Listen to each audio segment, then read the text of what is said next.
I like deals. Welcome back to another WoW video. Today will be our very first prep video for patch 8.3. With no release date, it is safe to say we have time to prep in advance. Today we will start off with jewel crafting. In the past, jewel crafting has been profitable and very much a good gold investment. And check out these last two videos that I actually did on jewel crafting for each patch, and you'll understand why they're actually profitable. That said, 8.3 will bring a new ring and more to the table, making Sage and Azeroth prices skyrocket again. This expansion has made rings a must-have for any raider due to eye level and socket. This warrants big sales for guilds who need best-in-slot gear early for world first and more. Now with this reason behind us, let's get down to what we are doing. PTR is changing every week, so there is no reason to go over how much you need, when just the other day material costs changed for professions. So instead, we will be going over farm spots for materials and should you buy the materials over farming. Only thing we will not be covering in this prep video is going to be corruptum, and the reason why we're not going to be covering that is because it's something you can't get at the moment. Most likely is going to be part of the raid tier, so that's actually going to be something later on that we cover.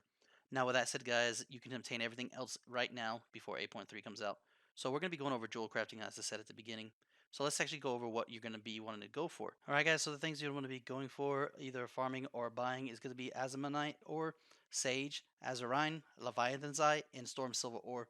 The reason why I put Storm Silver Ore there is because that's going to be used to make probably most likely staffs that are going to be a little bit higher eye level, maybe a 410 or so forth, and you're going to actually sell those for a lot since they're not bound on player. They're going to be BOEs, and that's only if they add staffs or anything else. I honestly don't think they're going to add them because they would have been data mined already, and they haven't been data mined. I do want to say right now too as well, the first thing you need to do is obtain jewel crafting and mining on an ult or your main tomb to do the farms. But if you're just going to buy, there's no need at all. But if you're going to actually prospect your own ore, you're going to need jewel crafting regardless. So Gate jewel crafting is a good actually profession to make some gold at the beginning of each patch. This is something I think you should be doing right now. Now with that said guys, as you can see in this video, I've been farming a spot. This spot I showed at the beginning of the patch when we actually got Ny'alotha, and it was actually pretty decent at the time. A lot of people were doing it, but now since not a lot of people was doing it, it's so much better. And I'm gonna say right now at rank 3 in 1 hour, I got 418 of the Osmanite, or I'm gonna say right now that it's just plainly amazing. Yes, it might not seem like they go for a lot, but I will say right now that once the new patch comes out, you're going to be wishing that you did this for a couple hours at least, because the ore will go back up to about 7,000 gold compared to the 3,000 it is at now. I do want to say too as well, this spot is going to be the same spot I do for alchemy when it comes to herbs, and the reason why I tell you that is a great Zen spot to actually do for herbalism, but that's for another video. So with that, let's actually dig into the spreadsheet. Alright guys, welcome to the spreadsheet. This is actually going to be covering jewel crafting at the moment. There will be other professions on as we go. I do want to say right now, if you ever have no access to it, that means I'm updating it for the next prep video. I do want to say right now too as well, we're going to be covering a little things in this, so it's not going to be in any order. Just if you want to actually see all the in full view, it will be in the description. You'll have a link to it. When you first do get to the spreadsheet, guys, you're going to notice a few things. That first off, this is going to be the whole 8.3 prep guide. Also too as well is actually going to cover farming spots, auction house, how much it is for mid prices, my server, because my server is closer to a lot of people's servers prices, but don't get me wrong, sometimes mid price is actually right on the dot. So with that said guys, it's going to cover other things too as well, okay? It's going to cover things that you need to farm with, like for instance stirrups, hoof plates, and basically if you're doing mining enchantment, herbalism enchantment, and so forth. So it's going to cover you how much the prices are for each realm and for my realm. Again, my realm is close to the prices of some people's realms, if not a lot of people's realms, so that's why I like to add it to it. I do want to say right now too as well that you'll be seeing other things, like for instance when I actually did the orb, you're going to see that I got sea current and so forth. The reason why I put that in the guide is not because that's going to be used, is because you can actually know that you get other things too as well. But I will put a star by the things that you need. The stars will actually indicate that, hey, this is the main item that's going to be for 8.3 if it's going to be used and so forth.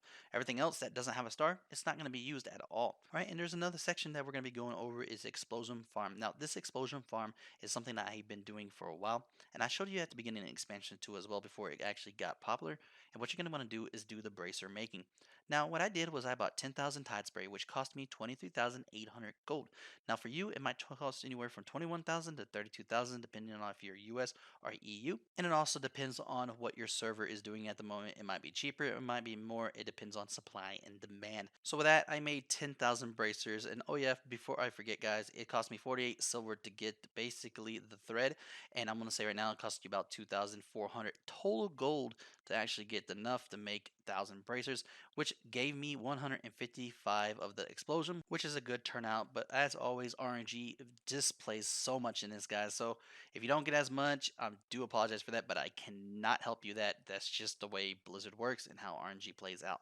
So with that said, it took me 60 minutes to do that. So take that into account that it will take you about an hour to make the bracers and actually get all the explosion. All right, so this next section is going to be covering the 3 rings that you're going to get.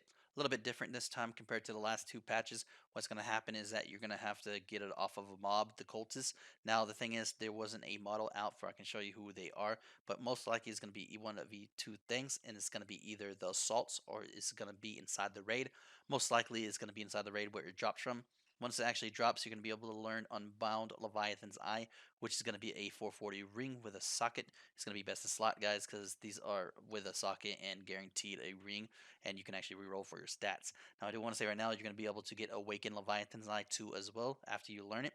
That's going to be a 455 ring with a socket, and then you're going to get Perilous Leviathan's Eye Loop, which is the last one, which is 470 with a socket. They actually were going to be 5 levels higher, but they nerfed it just recently. So with that said, if they nerf it again, I will let y'all guys know, or if they bump it back up, I'll let you guys know too as well. Now these are the 3 rings you're going to be going for, guys, because honestly, they're going to be great for your rating. Also too as well for selling. Now you're not going to be able to sell the rings, but each of these gems are going to go up in price. This is why I'm making the prep video, because if you prep now, you'll be fine and you'll be on your way to actually making that gold. I do want to say right now that there is nothing else, guys. I haven't seen no staffs or anything like that. So who knows if they're going to add that. They usually add staffs or something like that with the patch. So let's hope they add that, or we get a data miner that's saying, hey, you know what, this is going to be added to as well. But as of right now, there is nothing. If I get a model of what the cultists look like, I will actually make just a small little video showing you, this is the mob you're going to be doing, where is that, and so forth. But at the moment, there is no information on it. They deserve hiding this too as well. So with that said, guys, I hope you enjoyed this video. If you did, please hit that like button and hit the bell button, because if you don't hit the bell button, you will never get notified about my videos updating, because I do a lot of videos, guys, and I know a lot of y'all say, hey, where's your videos at? But YouTube is notorious for not telling y'all that I uploaded a video unless you hit that bell button. Now, with that said, guys, if you want to help me out, support me a little bit more, hit that Patreon in the description. I want to say thank you so much to John and Catitude. Those guys are amazing, and Gal is actually amazing. So with that said, guys, if you want to do it, just go check it out. If not, that's cool. My stuff is free. So like always, guys, please like, subscribe, and comment, and stay stashy.